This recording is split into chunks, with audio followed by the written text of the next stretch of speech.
कहानी जोई की जुबानी। मेरा सपना था कि मैं एक फोटोग्राफर बनूं, उसी की पढ़ाई कर रही थी और मैगजीन में मेरा अब अच्छा नाम होने लगा था। मेरा परिवार मुझे सारा रिश्ता नाता तोड़ दिया था क्योंकि वह चाहते थे कि मैं लॉ और साइंस में करियर बनाऊं। मुझे घर से धक्के मार कर निकाल दिया। बहुत मुश्किल से मैं अपना गुजारा कर पाती थी, 2 नौकरियां और अपनी पढ़ाई।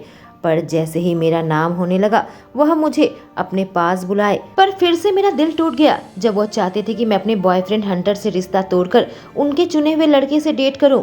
अपने घर वालों से सारा रिश्ता तोड़ दिया।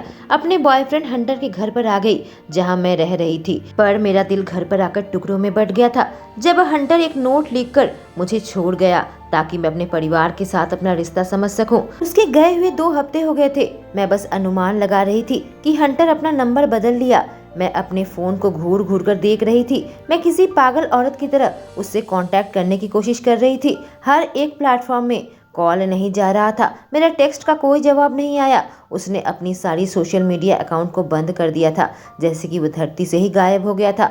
इससे मुझे बहुत चोट पहुंच रही थी। उसके परिवार वालों ने भी उसके बारे में नहीं सुना था और हम सब चिंतित थे। हंटर 6 भाई थे। उनके परिवार में बहुत प्यार था। मेरे परिवार से बिल्कुल उल्टा। उसका बड़ा भाई रोमन FBI में था। बाद हंटर और उसकी पत्नी इला, जुड़ा, थियो और नोवा, यह सब लोग अब मेरी मदद कर रहे थे। जब हंटर मेरा दिल तोड़कर मुझे छोड़कर चला गया, शायद गलती मेरी ही थी। एक और हफ्ते बाद मेरे रास्ते के उल्टे साइड में बिलबोर्ड को देखकर मुस्कुराने लगी। एक बहुत ही पॉपुलर ब्रांड की फोटो है। जो फोटो मैंने ली थी, उम्मीद नहीं की थी कि वह यहाँ पर रहेगा।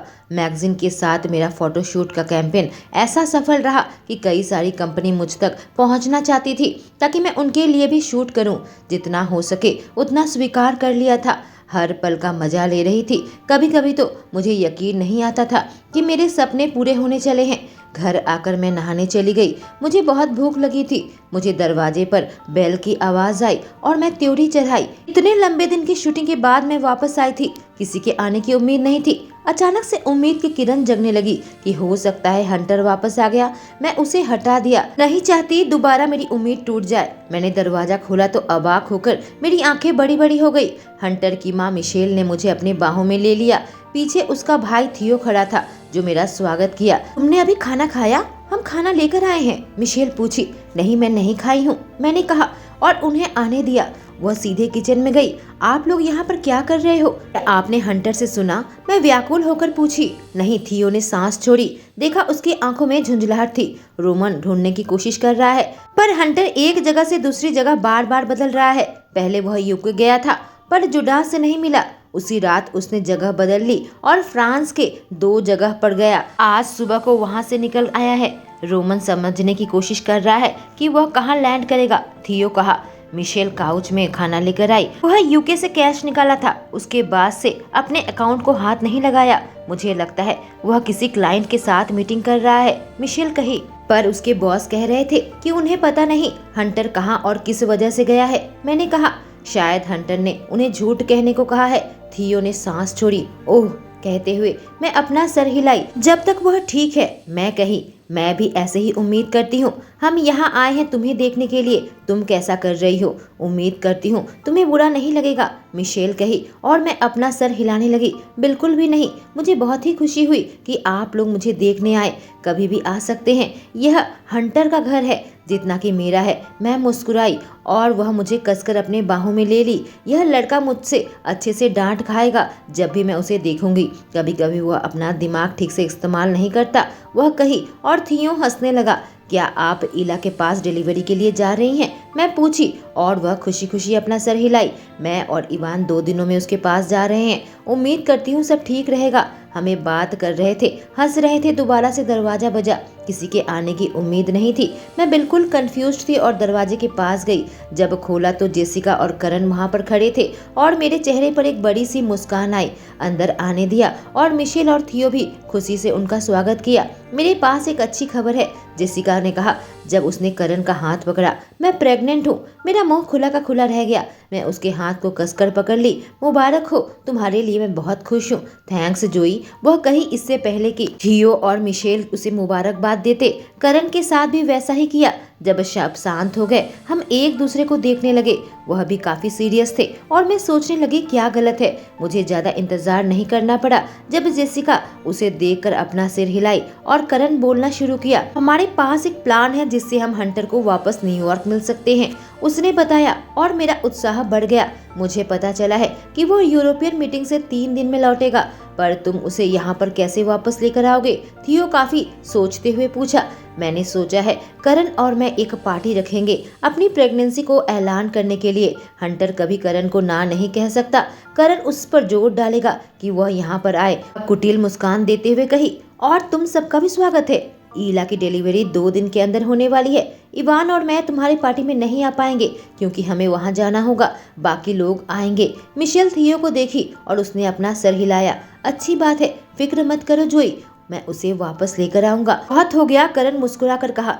थैंक यू सो मच, मैं कही। वह हंटर को अपने बॉस के फोन द्वारा कॉल करेगा और उससे मनाएगा कि वह न्यूयॉर्क वापस आए। जैसे ही वह आ जाएगा करण जेसिका को मैसेज करेगा और मैं स्टडी रूम में छुप जाऊंगी और करण उसे मेरे पास लेकर आएगा और उस कमरे में हम दोनों को लॉक कर देगा जब तक मैं करण से नहीं कहूंगी कि कमरा खोल दे। यह काफी चालाकी भरा प्लान था और मैं दुआ मांग रही थी कि यह काम करे।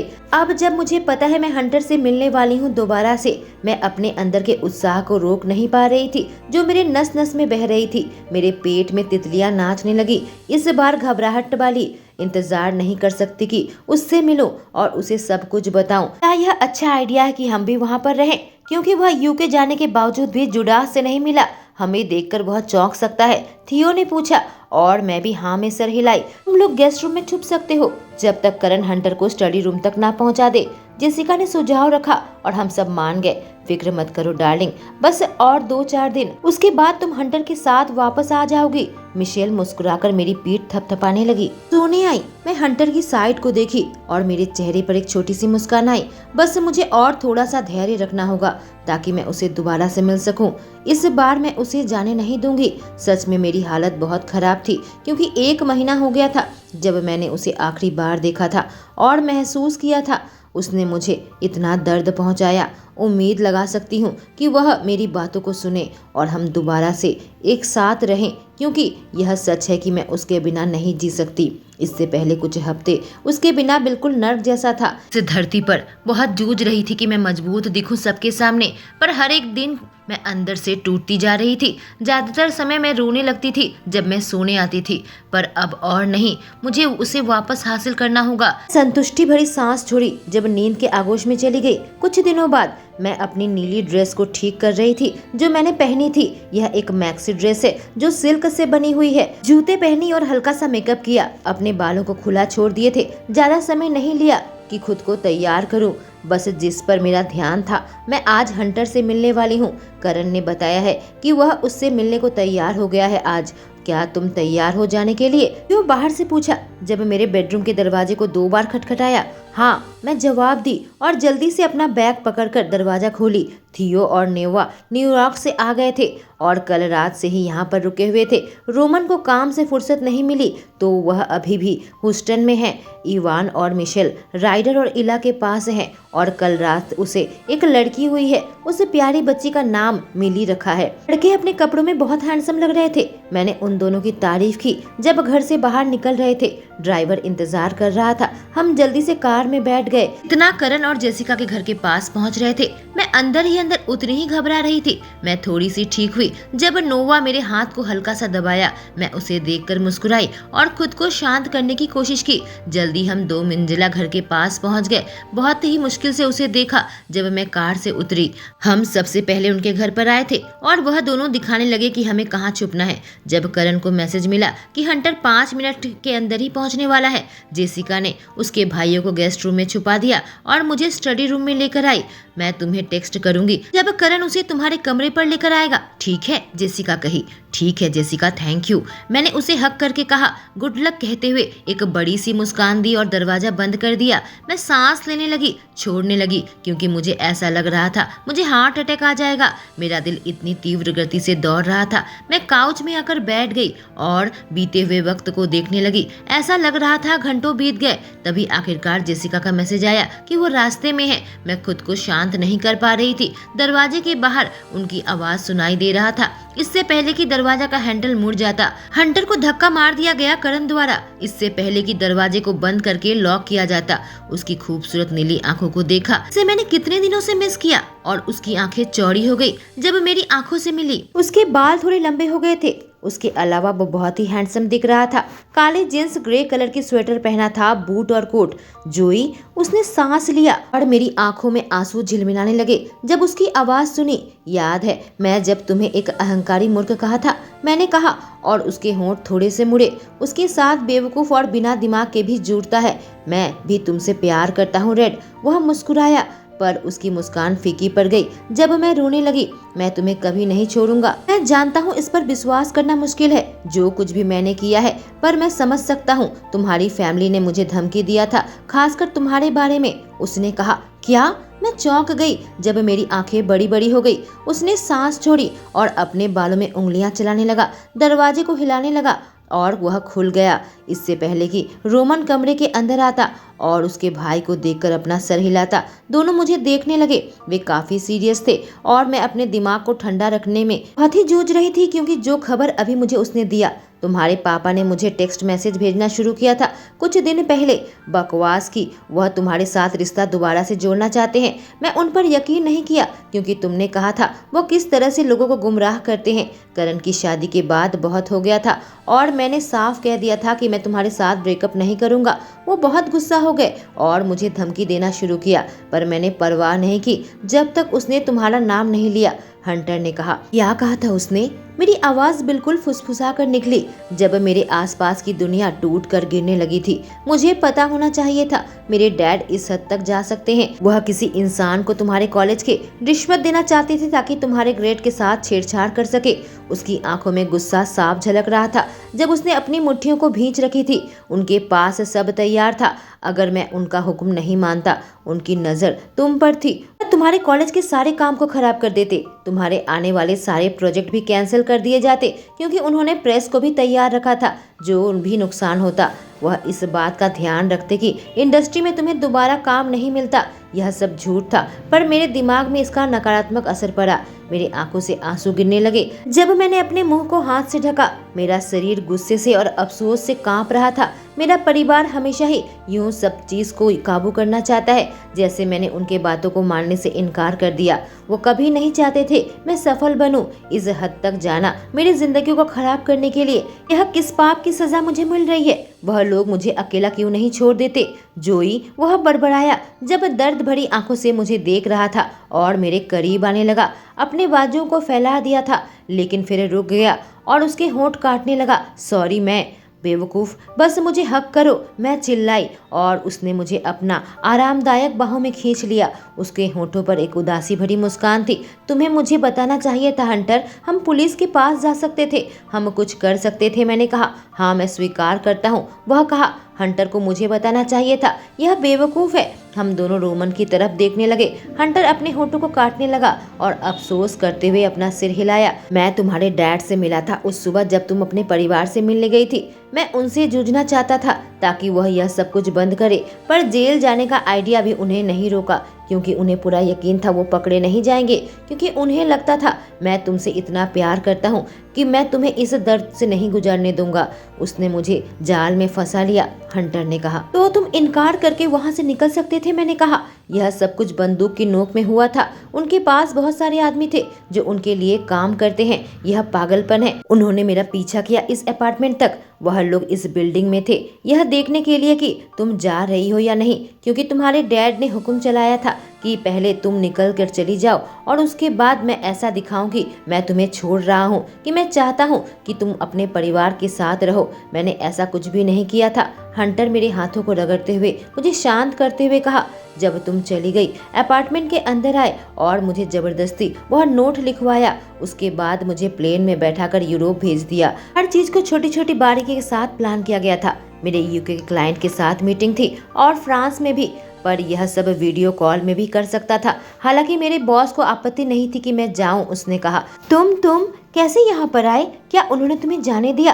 क्या हुआ? मैं पूछी और वह मुझे धीरे से काउच में बैठाया। शांत हो जाओ रेड, मैं आ गया हूँ, सब कुछ ठीक है, मत रो, वह फुसफुसाया इससे पहले कि चूम कर मेरे आंसू को हटाता। मैं इसी स्थिति में एक बार पहले भी था, पर इतना पागलपन उस समय नहीं था। उस समय मैं और मेरे बॉस ने एक सेफ कोड बनाया था, अगर भविष्य में मैं कभी ऐसी मुसीबत में पड़ूं तो। मैं उनसे फोन पर बात कर रहा था, मैंने उस शब्द को इस्तेमाल किया। जो आदमी मेरे आसपास थे उन्हें शक नहीं हुआ। रोमन सबका तीसरा इमरजेंसी नंबर है, तो बॉस ने उसके साथ कांटेक्ट किया। जब मेरे पेरेंट्स तक नहीं पहुंच पाए, हंटर ने बताया, लेकिन थियो बताया कि रोमन तुम्हें ढूंढने की कोशिश कर रहा है, और मैं अपने बात को लंबा खींची। एहसास हुआ रोमन को अपने भाई के बारे में पता था कि वह मुसीबत में है, जबकि दूसरों लोगों ने कुछ और ही सोचा था। मैं अपनी टीम का इस्तेमाल किया और उसे फॉलो किया। किसी को बताना नहीं चाहता था, क्योंकि गलती से वह तुम्हें बता दे और चीजें बहुत बुरी तरीके से उलझ जाती। रोमन कहा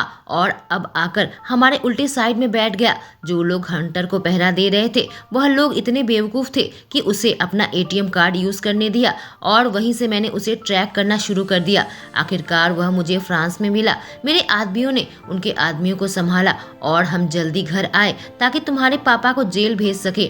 मैं आंखें हल्का सा झपकी जब मुझे सदमा पहुंचा। उसके शब्द समझने के बाद मेरे पापा जेल जाने वाले हैं। उदासी भरी मुस्कान दी और अपना सर हिलाने लगी। किसी वजह से मेरी आंखों से आंसू बहने लगे। वह उसके पक्का लायक है। शायद मेरे दिल में कहीं ना कहीं एक उम्मीद थी कि एक दिन मेरे परिवार मुझसे प्यार करेगा। आखिरकार सारी उम्मीद टूटकर हमेशा के लिए चकनाचूर हो गई। हंटर मुझे अपने बाहों में लेकर मुझे शांत करने की कोशिश कर रहा था। रोमन खड़ा हो गया और घुटनों के बल मेरे सामने आकर बैठा। मेरे आंसुओं को पोंछने लगा। मुझे माफ करना जोई, मैं उस आदमी को खुले घूमने नहीं दे सकता जो मेरे भाई के साथ किया। रोमन ने कहा, हाँ मैं समझ सकती हूँ, मैं कही, और सबसे बड़ी बात जो उसने तुम्हारे साथ किया। रोमन मुझे देख रहा था और उसकी जंगल जैसी हरी आंखों में गुस्सा था। उस दुनिया में कोई भी इंसान दूसरे इंसान को ऐसे कंट्रोल नहीं कर सकता। तुम्हारा परिवार सालों से तुम्हारे ऊपर अत्याचार कर रहा था, झूठ मूठ का बहाना दिखाकर, और अब उन्हें वह मिलेगा जिसके वो हकदार है। मैं हल्के से रोने लगी। इतने सारे साल मैं अपने आप को तुच्छ समझती थी। हंटर की पकड़ मुझ पर तुरंत मजबूत हो गई जब मुझे अपने बाहों में लिया। रोमन मेरे हाथों को हल्के हल्के रगड़ने लगा। मैं शांत हो गई और उन्हें जारी रखने को कहा। टिश्यू पेपर से अपने खराब मेकअप को साफ करने लगी। हंटर एक बार अपने भाई को देखा और फिर मुझे देखा और फिर बोलना शुरू किया। जिस दिन मैं उससे मिलने गया था, मैं कैमरा और रिकॉर्डिंग डिवाइस सब कुछ घर पर सेट कर लिया था, सावधानी के तौर पर। उसमें सब कुछ कैप्चर हो गया और एयरपोर्ट के फुटेज भी। वह लोग मुझे देश से बाहर लेकर जा रहे थे। सबसे बड़ी बात है, रोमन FBI टीम का हिस्सा है। उसने अपने डिपार्टमेंट को अलर्ट कर दिया कि वह अब दूसरे देश जा रहा है। आज सुबह हम यहाँ लैंड किए। मैं सीधे पुलिस स्टेशन पहुँच गया जहाँ तुम्हारे पापा को लेकर आया गया। अब केस बनने वाला है जो वह हारने वाले हैं। वह मेरे हाथ पकड़कर हल्का सा दबाया। मुझे माफ करना जोई, पर तुम्हारे साथ ऐसा नहीं होना चाहिए था। काश मैं कुछ कर पाता कि तुम्हें सब कुछ बताता, पर सब कुछ बहुत जल्दी में हुआ था। उसने कहा, हाँ मैं समझ सकती हूँ, मेरे पापा ने सब कुछ योजना पहले से ही बना ली थी। वह इस हद तक जा सकते हैं, या फिर ऐसा सोचा कि वह जाएंगे। मैंने उपहास किया, पर मुझे गुस्सा है कि हमने आपस में बात नहीं की हंटर, जो कि मैं इतनी आसानी से नहीं जाने देने वाली। मुझे तुम्हें बताना चाहिए था कि क्या हो रहा है। यह नहीं सोचना चाहिए था कि मैं सब कुछ खुद ही ठीक कर दूंगी, और तुम्हें भी ऐसा ही करना चाहिए था। हमें आपस में बात नहीं की, जो कि रिश्ते के लिए बहुत जरूरी होता है। और चीज यह देखो कैसे खराब हो गई। मैंने कहा, हाँ मुझे पता है, मैं सच में सब उलझा दिया। वह बड़बड़ाया और उसकी आंखों में मुझे ग्लानि नजर आई। अगर तुमने यह बात पहले ही बताया होता तो तुम इस मुसीबत में नहीं पड़ते। रोमन बड़बड़ाया। रोमन जाकर फिर बैठ गया। मुझे पुलिस स्टेशन से यहाँ पर लेकर आया गया जब पता चला कि तुम भी यहाँ पर ही हो। वह कहा, मुझे माफ करना तुम दोनों, मेरे पापा के लिए तुम सबको इतना भुगतना पड़ा। मुझे बहुत ही शर्मिंदगी महसूस हो रही है। मैं कही, बिल्कुल भी शर्मिंदा मत हो, यह तुम्हारे कंट्रोल से बाहर था। हम लोग सुरक्षित हैं और यही मायने रखता है, पर यह केस अभी चल रहा है, सारी चीज प्राइवेट रखनी होगी। रोमन ने हमें बताया। अब मैं बाहर जा रहा हूँ, इससे पहले कि तुम दोनों मेकअप करो। रोमन मुंह दबाकर हंसा। इससे पहले कि कमरे से बाहर निकलता, दरवाजा बंद हो गया और अब शांति थी। हंटर घबराहट से अपनी उंगलियां मेरे हाथों पर चला रहा था, अपने होठों को सिकोड़ रखा था, क्योंकि अंदर ही अंदर वह परेशान हो रहा था। मैं बुरी तरीके से उलझा दिया है। मैं तुम्हारी माफी के लायक नहीं हूँ। क्योंकि तुम सही हो। हमने सीधे सीधे आपस में बात नहीं किया। मुझे तुम्हें पहले ही बताना चाहिए था, लेकिन वह बीच में रुका। तुम्हें लगा कि तुम मेरे पापा से बात करके सही कर रहे हो, कि उन्हें थोड़ा बुद्धि दोगे। उसके गाल में हाथ रखते हुए कही, पर तुम उन्हें नहीं जानते जैसे कि मैं। तुमने उसका असली रंग कभी नहीं देखा कि तुम्हें समझ आता। जब उन्हें एक बार कोई चीज चाहिए वह तर्क नहीं सुनते। मैं कही, हाँ मैं जानता हूँ, मैं बेवकूफ हूँ। वह मुझे अपने बाहों में ले लिया और एक जानी पहचानी एहसास से मेरी आंखें बंद हो गई। मैं भी तुमसे नहीं कह पाई, क्योंकि तुमने पहले ही मेरे लिए बहुत कुछ किया था। मेरी आवाज टूटने लगी और जब मैं अपनी आंखों में आंसुओं को नहीं रोक पाई, जोई, उसने मेरे चेहरे को दोनों हाथों से पकड़ा। बस मैं गुस्सा हूँ खुद पर और तुम पर कि तुम मुझे ऐसे छोड़कर चले गए। पर तुम्हें धमकी दी गई थी, बहुत देर हो गई थी कि कुछ किया जा सकता। मैं रोते हुए कही, धीरे धीरे रो रही थी जब उसने मुझे अपने बाहों में कसकर थाम रखा था। मैं तुम्हें अपनी जिंदगी में चाहती हूँ हंट। मैंने तुम्हें लगभग खो दिया था। तुम मेरा परिवार हो, मेरा सब कुछ हो। मैंने कहा, चुप हो जाओ डार्लिंग, सब ठीक है। वो कहा। उसकी आंखों में भी आंसू झिलमिलाने लगे थे, जिससे मेरा दिल टूटने लगा। मैं तुमसे वादा करता हूँ कि सारी जिंदगी मैं तुम्हारे साथ इसका मेकअप करूंगा। तुम मेरे दिमाग, मेरे शरीर और मेरे आत्मा की मालकिन हो। वह कहा जब अपने होंठ मेरे होंठों पर हल्का सा रगड़ा, मेरे आंखों के आंसुओं को पोंछकर हटाता था कि होंठ मेरे होंठों से टकराए। मैं सोचने लगी, मैंने यह एहसास कितना मिस किया, किस बहुत ही नर्म और मीठा था। मुझे एहसास हो रहा था सारे जज्बात उस किस में डाल दिया। वह हटा और अपना माथा मेरे माथे पर लगाया। मैं तुम्हें बहुत मिस किया, मैं तुम्हें और ज्यादा मिस किया। मैं सांस छोड़ते हुए कही, जब उसके चेहरे के हर एक कोने को मैं चूमने लगी। उसके बाजू मेरे आसपास लपेट रखे थे और मैंने उसके गर्दन को थाम रखा था। मैं अपनी उंगलियों को उसके बालों में उलझाने लगी, पूरे जुनून, भूख और चाह से उसे चूमने लगी। वह मादक तरीके से गरजने लगा। अपने जीभ मेरे मुंह के अंदर डाल दिए। मैंने उसे अंदर आने दिया। बहुत आराम से हमारे जीभ आपस में खेल रहे थे। इससे पहले कि हमारे फेफड़े हवा के लिए विरोध करते, अलग हट गए और सांस लेने लगे। वह मेरे गालों को सहलाने लगा। आई लव यू टू, मैं फुसफुसाई। उसने मुझे ऊपर उठा लिया। वादा करता हूँ कि इस बार आपस में बातचीत करेंगे, अपने हर एक संदेह, डर और इनसिक्योरिटी और चिंता के बारे में, उसने कहा और फिर मेरे माथे को चूमा। मैं भी यही सब वादा करती हूँ, मैं कही। कुछ मिनट उसके साथ रहने के बाद मैं जेसिका को मैसेज भेजी, कहा कि अब सब कुछ सुलझ चुका है। वह आई। हंटर मुझे दोबारा से चूमा, इससे पहले कि अपने भाई और करण के पास वापस जाता। सब कुछ ठीक है? जेसिका पूछी और मेरे चेहरे पर एक बड़ी सी मुस्कान थी। हमने सब बातें साफ कर ली। मेरे पापा रास्ते में आए थे और यह उलझन उसी ने पैदा किया। मैंने राहत की सांस छोड़ी। थैंक यू जेसिका, सब कुछ के लिए। सच पूछो तो हमें खुशी हुई तुम्हारी मदद करके। वह बड़ी सी मुस्कान दी। अब पार्टी के मजे लो, मुझे भूख लग रही है। जैसे ही हम अपने अपार्टमेंट में वापस आए, लड़कों को तभी निकलना था क्योंकि उनका स्कूल और काम है। हंटर ड्राइवर के साथ जाकर उन्हें एयरपोर्ट तक ड्रॉप करके आया। मैं घर को साफ करने लगी और खुद भी नहाकर तैयार हो गई। जब तक मैं बाथरूम से निकली, मैं एक टॉवल को कसकर अपने शरीर में लपेट रखा था। सामने का नजारा देखकर मैं जम गई। तो बिस्तर पर हंटर मेरा इंतजार कर रहा था। उसकी नजरें तुरंत मेरे शरीर पर दौड़ने लगी, इससे पहले कि मेरी आंखों से मिलती, और मैं निगलने लगी। वह खड़ा हो गया और मेरे करीब आने लगा। वह मुझे दीवार के साथ फंसा दिया। उसकी समुद्री नीली आंखों में मुझे इच्छाएं नजर आई और एक गर्मी जो मेरे शरीर को ऊष्मा प्रदान करे। मुझे यकीन है मुझे बहुत कुछ करना पड़ेगा मेकअप करने के लिए, वह मादक तरीके से कहा। हंट, एक हल्की सी सिसकी मेरे मुंह से निकली। वह मेरे करीब आया और मेरे होठों और गर्दन को चूमने लगा। मेरे पैर बिल्कुल जेली बन गए थे। मैंने उसे कसकर पकड़ लिया जब वह मुझे हल्के हल्के चूम रहा था और चूमते हुए मेरे उभार तक आया। वह टॉवल को पकड़ा और खींचा और देखा कि वह फ्लोर में गिर गया। मैं कांपने लगी, इसलिए नहीं कि ठंड थी, बल्कि वह अपने होठों से मेरे नग्न शरीर को चूमने लगा। उसने मुझे उठाया और बिस्तर पर फेंका। मैं कराहने लगी जब उसने मुझे बैठने का भी मौका नहीं दिया, बल्कि मेरे हाथों को मेरे सर के ऊपर फंसा दिया। मेरे शरीर के हर एक इंच को चूमने लगा। मुझे तुम्हारी ज़रूरत है हंट, मैं फुसफुसाई जब मेरे होठों को हल्का सा चूमा। उसने समय बर्बाद नहीं किया एक्शन लेने में और मेरे अंदर समाने में। मेरे मुंह से आवाज़ निकली, सिसकी, और आवाज़ कमरे में गूंजने लगी। वह भूखी तरीके से मुझे चूम रहा था। मैंने अपने हाथों को उसके गर्दन पर लपेट लिया और उसे करीब किया। मैंने तुम्हें बहुत मिस किया रेड, वह गरजा। मैं भी, मैं उसकी गति के खिलाफ हाँफते हुए कही। ऐसा इरादा नहीं था। वह सांस की कमी से हंसा। मैंने खुद को पूरी तरीके से खो दिया। जब सुख के समुद्र में डूबने लगी थी, उसके होंठ मेरे गर्म त्वचा में अब थे। जाना पहचाना सा एहसास मेरे पेट में होने लगा। मुझे पता है वो करीब है। उसका नाम मेरे होंठों से फिसला। मेरी उंगलियां उसके पीठ में धंस गई। जब हम अपनी चोटी तक पहुंचे, मुझे ठंड के साथ छोड़ दिया। जब वो बाथरूम में चला गया, इससे पहले कि मुझे टॉवल से साफ करता, राहत की सांस छोड़ी। जब वह मेरे साथ बिस्तर पर आया, उसकी उंगलियां मेरे बाजू में धीरे धीरे चलने लगे। उससे मुझे नींद आने लगी। मुझे मुश्किल से सुनाई दिया, I love you so much जोई। जब मेरे जॉ लाइन को चूमा, लव यू टू हंट। एक छोटी सी मुस्कान मेरे होठों पर थी जब वो मेरे चेहरे को चूम रहा था, बिल्कुल स्वर्ग जैसा। मैंने उसे बताया कि मैं अपने पेरेंट्स के घर गई थी, इस इरादे से नहीं कि सब कुछ हमारे बीच में ठीक करूंगी। उनसे यह कहने जा रही थी कि वो दोबारा कांटेक्ट न करे। मुझे एक पल भी यकीन नहीं आया कि वह मेरी परवाह करते हैं। तुम्हें इतना सब कुछ झेलना पड़ा बिना किसी वजह के, यह सही नहीं है। हमने वह रात अपने खोए हुए समय को पूरी तरीके से मेकअप करने के लिए गुजारा, और वह कहना सही रहेगा कि वह मुझे बार बार स्वर्ग में लेकर गया।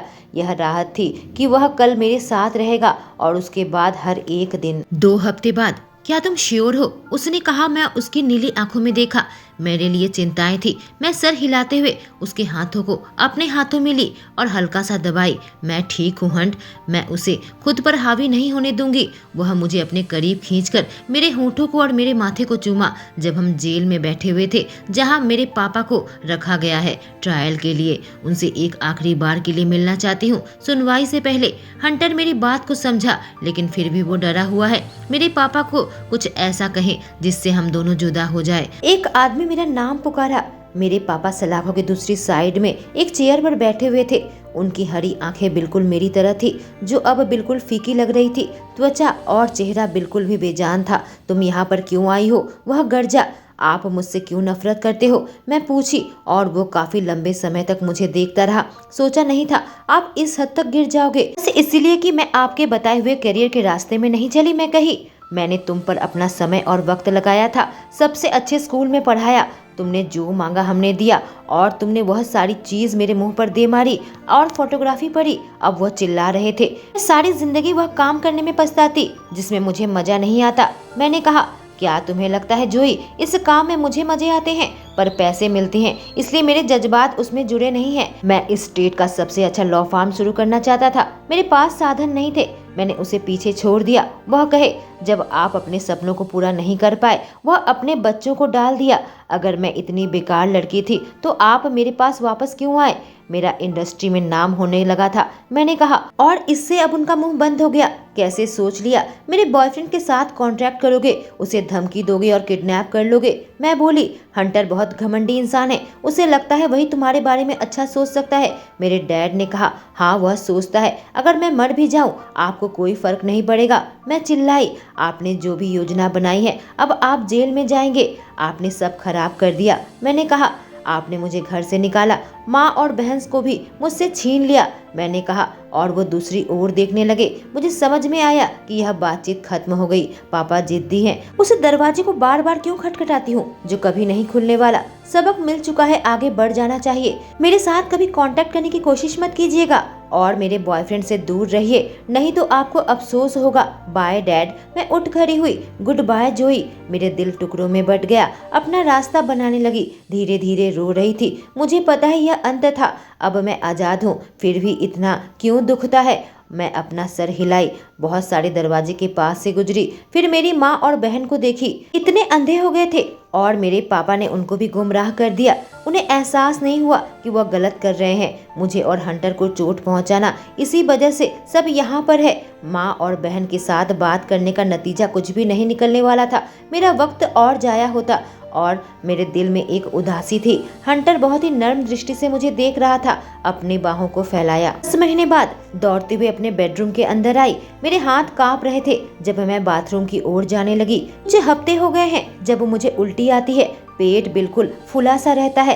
पहले से ज्यादा थकावट महसूस होती है। याद है एक बार हम प्रोटेक्शन यूज करना भूल गए थे। मेरी ग्रेजुएशन पूरी हो गई है। माँ बनने के ख्याल से ही मुझे घबराहट हो रही है। मेरे परिवार को दोषी पाया गया और उन्हें अपने गलत कर्मों के लिए जेल भेज दिया गया। मुझे और हंटर को लगा कि अब वक्त आ गया है कि हमें आगे बढ़ जाए। अपार्टमेंट को छोड़कर मैनहट्टन में एक और बड़ा सा घर ले लिया। परिवार शुरू करने के बारे में भी बात की।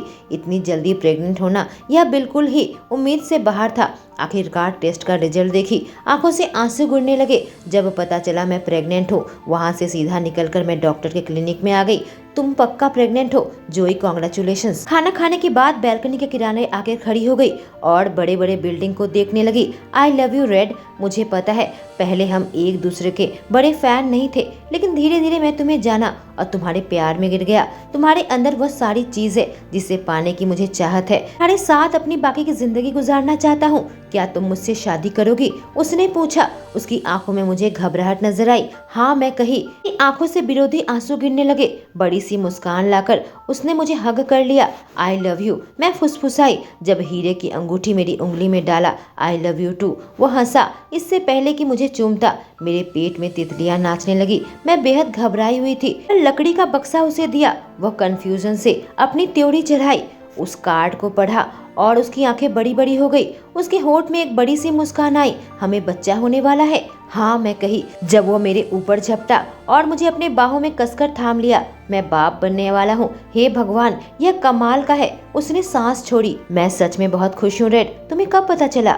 आज सुबह ही। सोची थी कि टेस्ट लूंगी और फिर डॉक्टर के पास जाकर इसे कंफर्म किया। मैं मुस्कुराई। हम दुनिया के सबसे अच्छे पेरेंट्स बनेंगे। वो बड़ी सी मुस्कान लाकर कहा, तुम्हारे बहुत अच्छे से ख्याल रखूंगा, वादा करता हूँ। हर कदम में इंतजार नहीं कर सकती सबको बताने के लिए। हम डैलस जाकर सबको बताएंगे। हमारी बेटी एरियल हमारी जिंदगी में आई। हंटर के चेहरे पर एक मुस्कान थी जब वो मेरी गोद में प्यारी एरियल को देख रहा था और पूरा परिवार डैलस में इकट्ठा थे। फिर से नई कहानियों के लिए, फिर से नई रोमांच के लिए। हमारा बड़ा परिवार, सुखी परिवार, जैक्सन परिवार। और हमारी शादी हो चुकी है। लगता है अब रोमन की बारी है। दोस्तों इसी के साथ हंटर और जोई की रोमांचक कहानी खत्म होती है। राइडर और ईला की कहानी मैं पहले ही पोस्ट कर चुकी हूँ। आगे की जैक्सन सीरीज में रोमांस और रोमांच दोनों ही बढ़ने वाला है, तो दिल थाम कर रहिए। चैनल के साथ जुड़े रहें और अपने प्यारे प्यारे कमेंट्स करना ना भूलें। Thank you.